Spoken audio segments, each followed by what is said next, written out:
Alguma vez você já viu a imagem da luz incidindo em um prisma? Eu começo o vídeo de hoje com essa pergunta porque a Bíblia funciona da mesma forma. A gente começa com uma introdução ali de Gênesis 1 até Gênesis 11, e aí a gente tem um zoom em um povo ao decorrer do Antigo Testamento inteiro, o Novo Testamento também. Só que quando essa luz chega em Cristo, que é o nosso prisma, essa luz ela se abre, mostrando que aquela simples luz branca que a gente contemplava antes dela chegar ao prisma, na verdade, é muito mais complexa, é muito mais rica do que a gente conseguia observar antes da luz ser repartida naquelas 7 cores. Aquelas 7 cores que formam, inclusive, o arco-íris. E uma coisa interessante sobre esse sinal da aliança de Deus com a humanidade, esse sinal que é descrito lá em Gênesis 9, versículo 16, é que ele tem precisamente 7 cores. 7, se você já acompanha o canal há mais tempo ou se você estudou mais a Bíblia, é o número da perfeição divina, é o número da plenitude de Deus. A criação da nossa dimensão se deu em 7 dias. No Egito, lá com José, foram 7 anos de fartura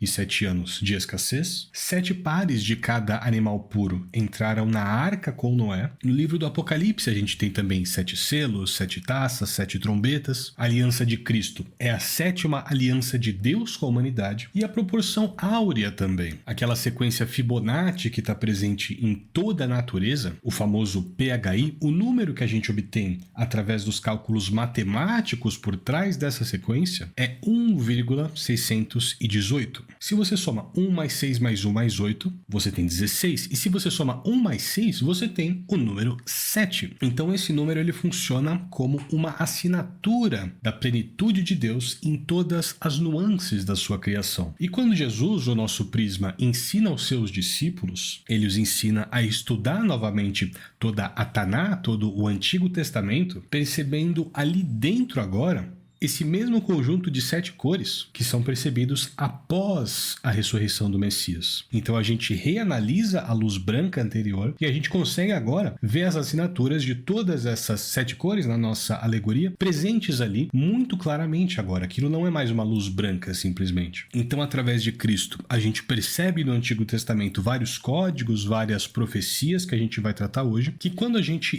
relê tudo isso com a chave de Cristo, a gente percebe o Messias presente ali o tempo inteiro, apenas criptografado, digamos assim, para que na Era da Graça a chave dessa criptografia fosse exposta aos sábios. Então hoje a gente vai falar a respeito de algumas das profecias que existem no Antigo Testamento que já falavam a respeito de Cristo. Óbvio que a gente não vai conseguir tratar de todas elas aqui porque existem mais de 300, mas a gente vai mergulhar um pouquinho nas profecias mais famosas, as profecias mais interessantes da gente expor hoje aqui, que já vai ser mais do que o suficiente, tá? Então através delas a gente consegue inclusive entender por que Cristo é o Messias e não uma outra pessoa. E no final do vídeo, um segredo que vai te derrubar da cadeira. O real motivo pelo qual os judeus pediram a Pôncio Pilatos para que trocassem aquela inscrição na cruz INRI. Eu tenho certeza que nunca te contaram isso e eu tenho certeza que você vai ficar impressionado. Então fica até o final do vídeo que você vai descobrir, tá bom? E já aproveita também para se inscrever no canal, para deixar o seu like no vídeo e comenta também uma profecia acerca de Cristo que você já conheça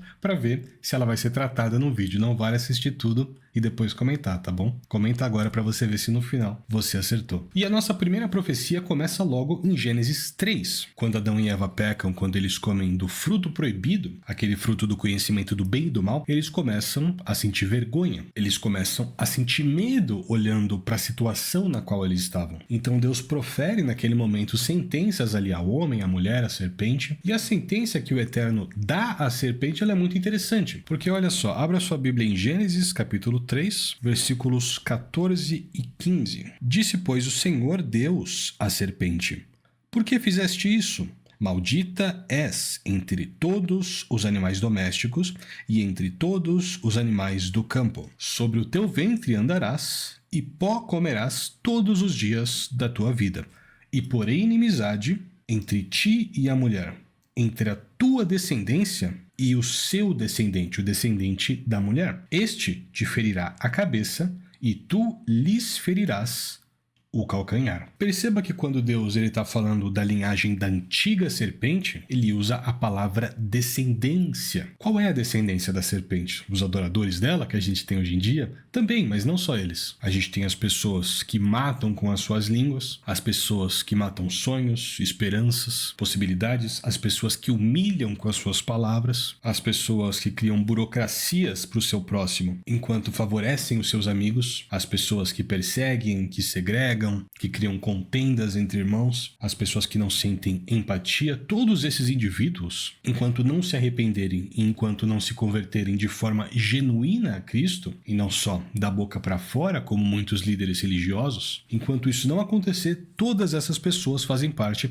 da descendência da serpente. Mas quando Deus fala do descendente da mulher, ele usa a palavra no singular, não no plural, como foi o caso da serpente. Ele não fala que colocará inimizade entre a descendência da serpente e a descendência da mulher. Ele não fala isso. E o descendente da mulher ferirá a cabeça da cobra, mesmo que essa venha ferir o calcanhar do descendente. E por mais que hoje a gente olhe para isso e enxergue claramente a morte de Jesus na cruz, onde Satanás e os seus demônios se alegraram por ter ferido o Messias, por ter ferido o Filho de Deus, por um momento eles inclusive acreditaram ter vencido, mas por mais que hoje a gente enxergue isso de forma clara, naquela época Adão e Eva não sabiam qual seria o desenrolar dos fatos. Tanto que em Gênesis 4, versículo 1, quando os dois já haviam sido expulsos do Éden, está escrito o seguinte: conheceu Adão a Eva, sua mulher, e ela concebeu e teve a Caim. Então disse: adquiri um varão com o auxílio do Senhor. Você pode perceber que até esse momento na Bíblia, a mulher ainda não tinha nome. Ela ganha o nome de Eva precisamente nesse versículo. Eva do hebraico significa aquela que dá a vida. Porque mesmo os dois estando em um momento de morte espiritual, acreditava-se que o descendente dela, já o primeiro descendente,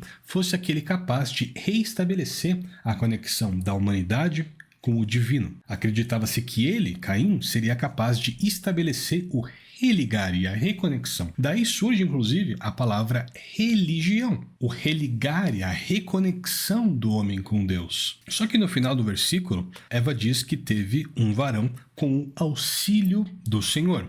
Mas no hebraico original, essa expressão com o auxílio do não existe. Em hebraico ela diz: adquiri um varão, o Senhor. Por quê? Porque ela já acreditava que esse seria o Messias. Ela já acreditava que esse seria aquele que pisaria a cabeça da serpente. Mas as consequências do pecado deles foram tão graves que aquele, em vez de ser o Messias, era na verdade o primeiro homicida da história. Então, a partir disso, a gente começa a entender melhor não só as consequências de ter comido o fruto do conhecimento do bem e do mal, mas a necessidade de um salvador, alguém que estabelecesse esse religare. E nós, como seres humanos, temos tanta pressa nas nossas bênçãos, né? A gente quer tudo para ontem, as nossas esperanças, a gente quer que Deus as cumpra para ontem, as nossas orações, a gente quer que Deus as realize para ontem. Isso não foi diferente com Adão e Eva, mas Deus tinha todo um plano para resgatar novamente toda a humanidade sem nenhuma gambiarra, sem negligenciar o peso daquele ato. Ele tinha um plano para resgatar de fato toda a humanidade do pecado através de seu filho, do seu único filho, sendo morto no madeiro, expiando assim todos os pecados do passado, do presente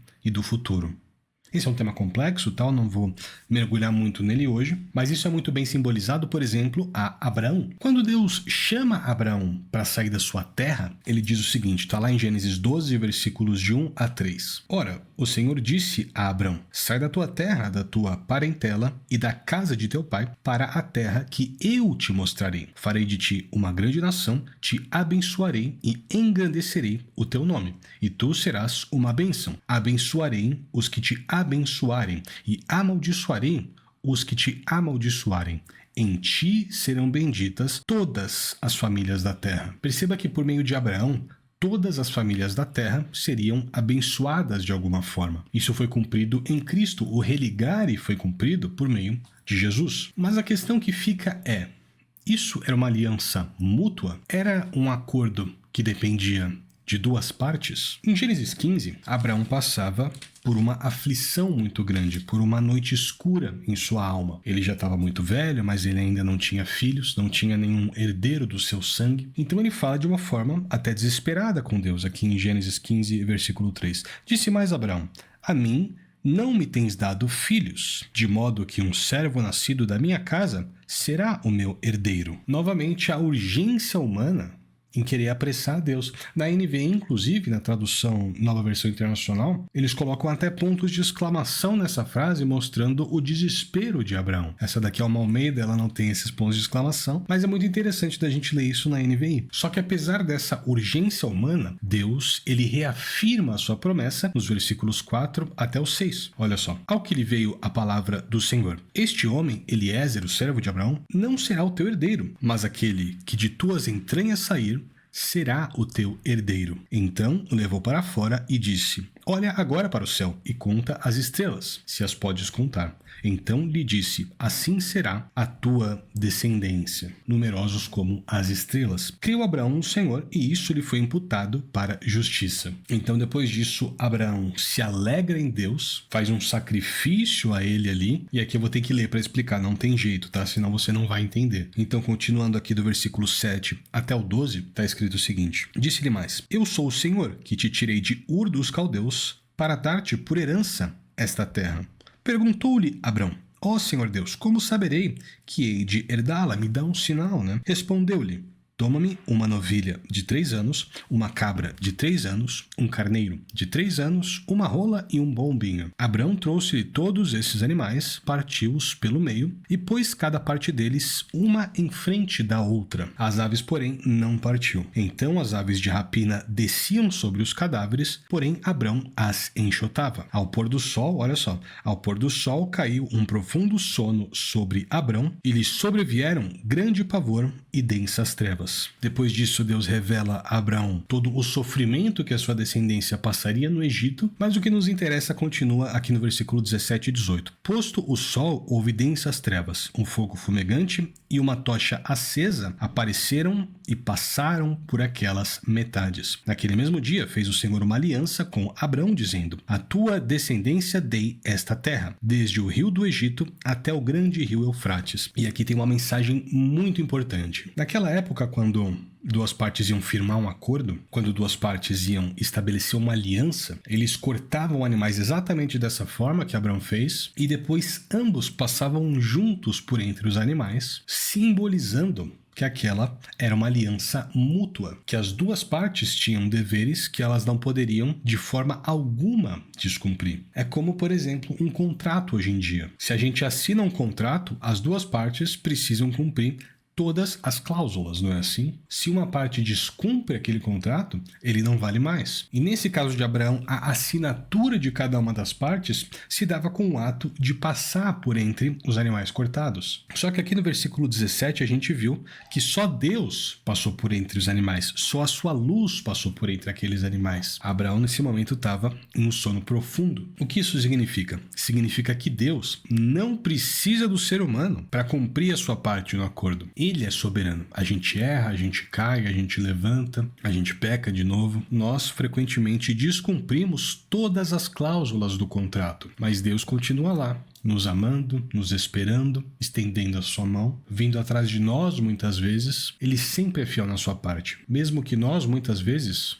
não sejamos fiéis à nossa. Olha quanta coisa oculta logo no começo da Bíblia, né? Olha que mensagem poderosa aqui. Mas avançando alguns anos, ainda em Gênesis a gente chega em Jacó. Ele estava em uma idade mais avançada, já no Egito, depois daquela fome, naquele momento onde ele abençoa cada um dos patriarcas das tribos, os seus filhos e os seus 2 netos, ali Efraim e Manassés. E lembra o que ele fala para Judá? Está em Gênesis 49, versículos de 8 a 12. Judá: a ti te louvarão os teus irmãos. A tua mão será sobre o pescoço de teus inimigos. Diante de ti se inclinarão os filhos de teu pai. Judá é um leãozinho. Subiste da presa, filho meu.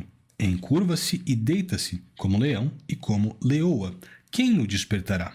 O cetro não se arredará de Judá, nem o bastão de autoridade de entre seus pés, até que venha Siló, e a ele obedecerão os povos. Ele amarrará o seu jumentinho à videira, e o filho da sua jumenta à videira mais excelente. Lavará as suas vestes no vinho e a sua capa em sangue de uvas. Os seus olhos serão mais escuros do que o vinho e seus dentes mais brancos do que o leite. Que mensagem poderosa essa, né? Essa é uma das profecias que mais se cumpre em Cristo Jesus. O pecado de toda a humanidade foi lavado no sangue dele, mas ainda assim ele continua puro, com os dentes mais brancos do que o leite. E tudo bem, mas quais são as características desse Salvador, desse Messias? Será que tem algo mais concreto e menos alegórico nas Escrituras? Algo que seja mais específico em transmitir o que fez Jesus de fato? Sim, a verdade é que tem sim. Mas antes da gente continuar, eu só queria te lembrar de se inscrever no canal, de deixar o like no vídeo e de comentar o que você está achando até aqui, tá bom? Isso me ajuda muito. Agora vamos lá para Isaías 53. É um capítulo que tem 12 versículos, lembrando que 12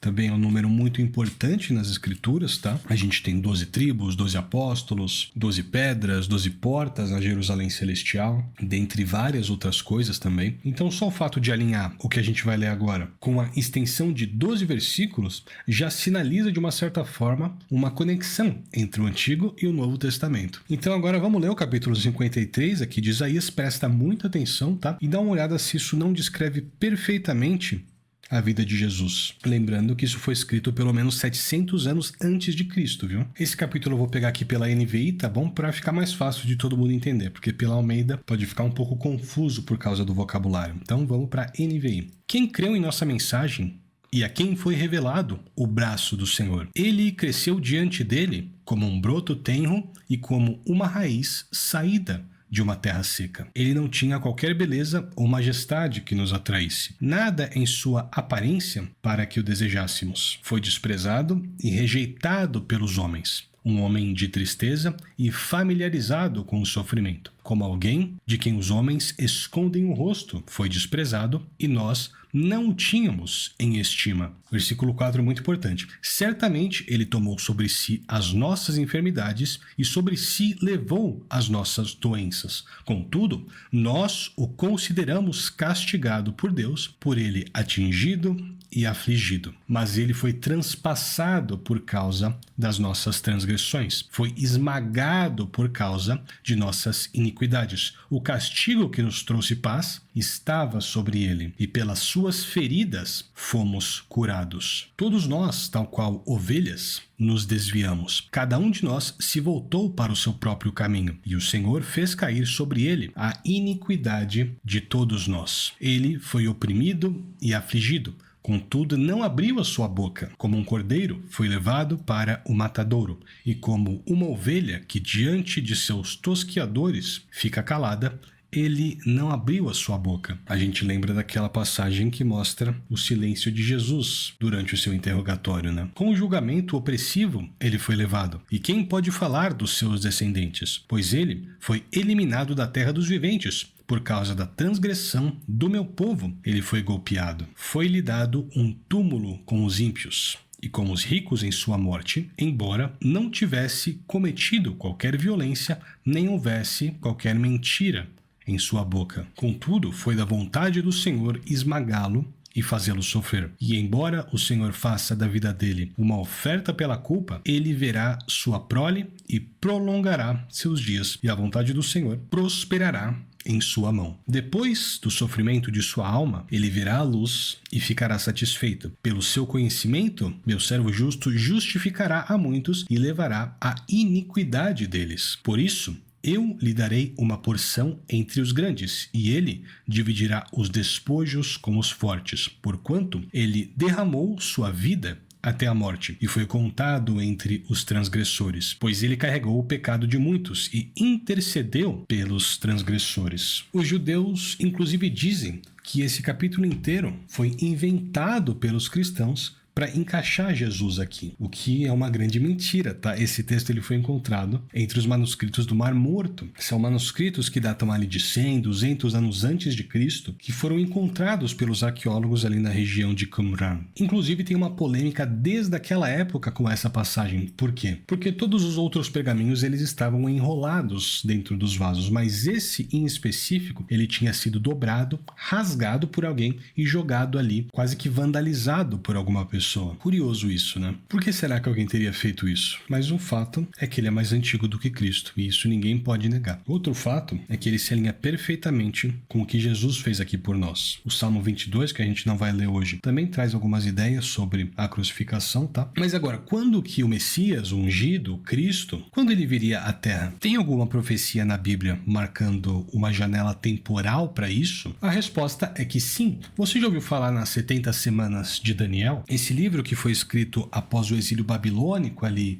mais ou menos 500 anos antes de Cristo, tem uma profecia a respeito do Messias tão precisa, mas tão precisa, que muitos acadêmicos dizem que esse livro só poderia ser um pseudepígrafo, um livro com a sua autoria falsamente atribuída a alguém, como por exemplo o livro de Enoque. Só que para ele ser um pseudepígrafo nesse molde, ele teria que ter sido escrito após a morte de Jesus por algum cristão que quisesse introjetar uma profecia falsa. O problema é que esse livro de Daniel também foi achado entre os manuscritos do Mar Morto, datados de séculos antes de Cristo. Então a profecia aqui, ela é autêntica. E essas 70 semanas de Daniel acontecem como uma revelação que um anjo traz a Daniel depois de um jejum de 21 dias que ele estava fazendo para obter algumas respostas de Deus. E aí o anjo fala o seguinte para ele, está em Daniel 9, 24 a 26. 70 semanas estão determinadas sobre o teu povo e sobre a sua santa cidade, falando para Daniel. O povo de Daniel é o povo judeu e a santa cidade é Jerusalém, para fazer cessar a transgressão e dar fim aos pecados, para expiar a iniquidade e trazer justiça eterna, para selar a visão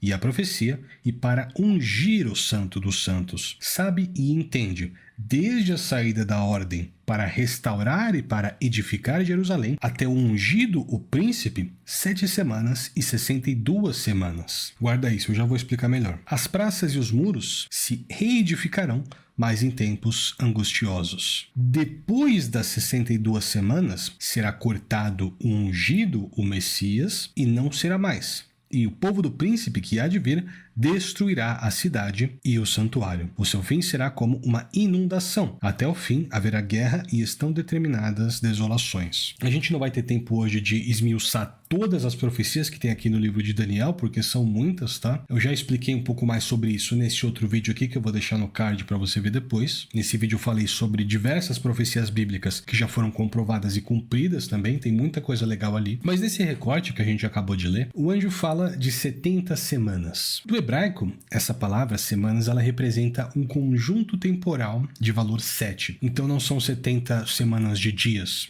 Na verdade, nesse caso, ele está falando de 70 semanas de anos. Ou seja, 70 vezes 7 anos. Isso dá 490 anos. Vai anotando aí que isso é muito importante, tá? Então, se a gente lembrar que o ano judaico tem 360 dias e não 365, como é o caso do nosso calendário, porque o nosso calendário ele é meio esquisito, né? A gente tem mês de 30 dias, mês de 31, mês de 28, tem 2 meses seguidos com 31 dias. Então, o nosso calendário ele tá sempre flutuando. Tanto que a data da Páscoa, ela sempre muda, porque ela é pautada no calendário judaico. Então, a gente começa pelo calendário judaico e depois a gente entra no nosso pra gente comparar as datas e você vai ver uma coisa incrível aqui. Se a gente pega primeiro as 7 semanas que são mencionadas no versículo 25, as 7 semanas de anos, a gente tem 49 anos. Já as outras 62 semanas, se a gente trazer para anos, a gente tem o valor de 434 anos. Somando os dois, vai dar 69 semanas e não 70, eu sei. Eu não vou ter tempo de explicar o porquê hoje, mas essa última semana que faltou, de acordo com a linha escatológica que eu sigo, essa seria a semana do Apocalipse, tá? Eu já expliquei isso em outro vídeo, eu vou deixar os dois na descrição para que você estude depois. Esse é um tema muito complexo que exige toda a sua atenção atenção, tá? Mas continuando, vai acompanhando na sua Bíblia e pausando o vídeo para você entender bem. A gente está em Daniel 9, 24 a 27. Então, a partir do momento em que foi assinado o decreto lá pelo rei Artaxerxes I, que permitiu Neemias reconstruir os muros de Jerusalém, até a morte de Jesus, passaram-se 483 anos. A gente já tem aí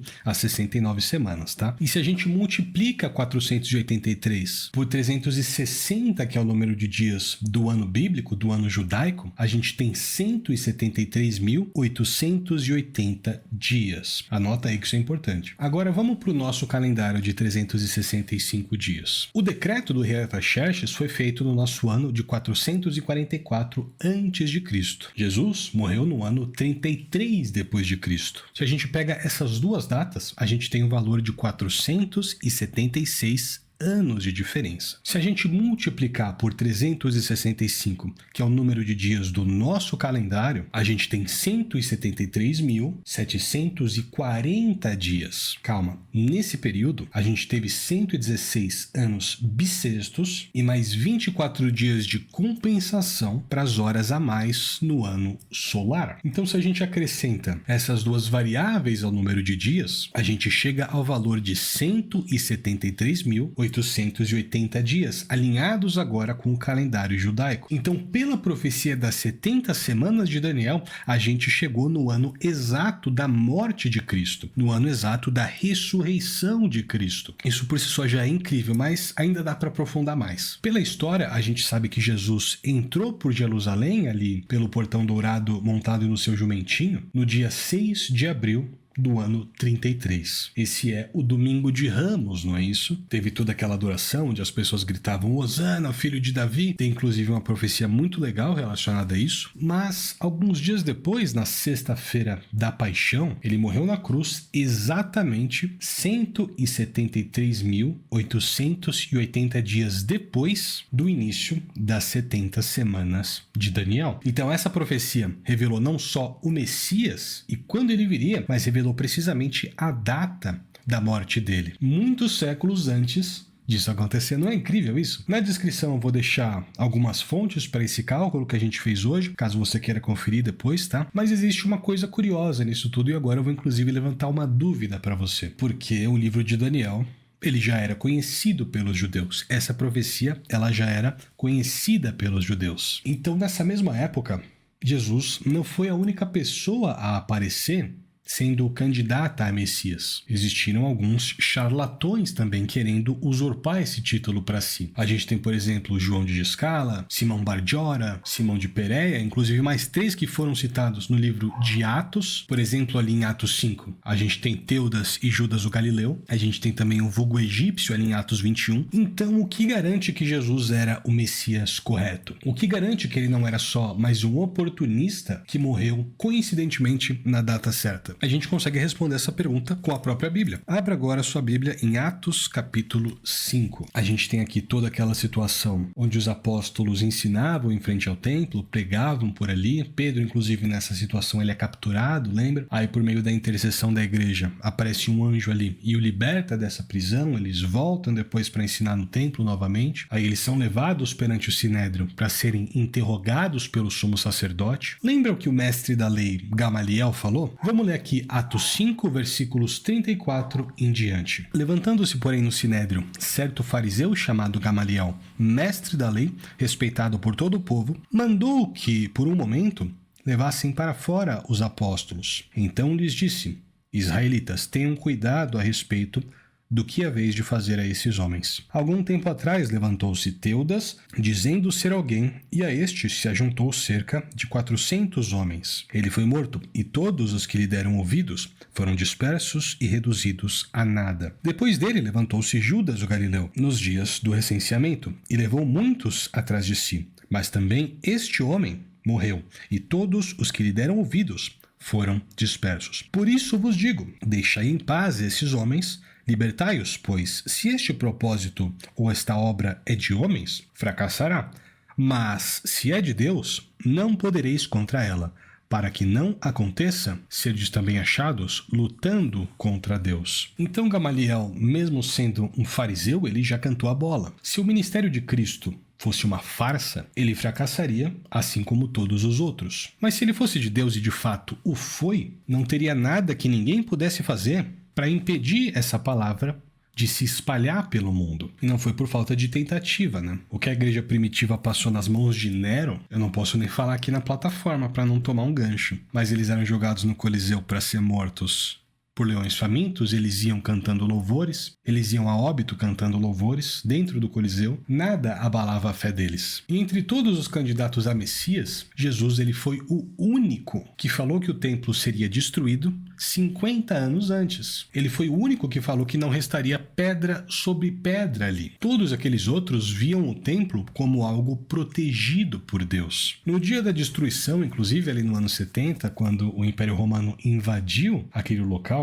um desses candidatos a Messias, ele inclusive se escondeu ali, se vestiu com uma capa quando invadiram, tentou sair como um figurão depois, foi preso, se lascou. Então Jesus é sim o Messias verdadeiro, ele é sim o ungido de Deus. Mas agora sim, o segredo que eu prometi no começo do vídeo. Você já ouviu falar em acrósticos? Você sabe o que são acrósticos? São frases formadas com letras em diferentes frases que juntas formam uma frase por si só. Eu coloquei 2 exemplos aqui para você entender melhor, tá bom? Isso são acrósticos. A Bíblia em hebraico está repleta disso. Os judeus têm muito isso na sua cultura. E lembra da cruz de Cristo? Lembra o que estava escrito ali em cima? INRI. O que significa INRI? No latim não existia a letra J, muito menos no hebraico. Então, INRI, naquele latim, significa Jesus Nazarenos Rex Iuda Eurum. Jesus de Nazaré, rei dos judeus. Era isso que estava escrito, é isso que significa INRI. Até aí tranquilo. Mas se a gente traduzir para o hebraico,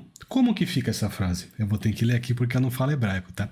Ela fica Yeshua ha-Notzri Melech ha-Yehudim. Só que no hebraico a gente sempre lê de trás para frente, não é isso? Sempre da direita para a esquerda. É como, por exemplo, no japonês. E no alfabeto hebraico, se a gente pega a primeira letra de cada palavra, no nosso caso a última, eu coloquei na tela aqui para você acompanhar, a gente tem exatamente as mesmas letras que estão nessa outra palavrinha aqui. Sabe o que significa essa palavra em português? Ela significa Yahweh. Esse é o tetragrama sagrado. Esse é o nome sagrado de Deus que os judeus nem ao menos o pronunciavam. Tem toda uma doutrina ali relacionada ao tetragrama sagrado, a todas as possíveis combinações desse nome. Então, quando os rabinos se depararam com aquela placa na cruz de Cristo, eles viram ali claramente em um acróstico o nome sagrado de Deus. Eles olharam ali com cara de tacho e viram que eles estavam crucificando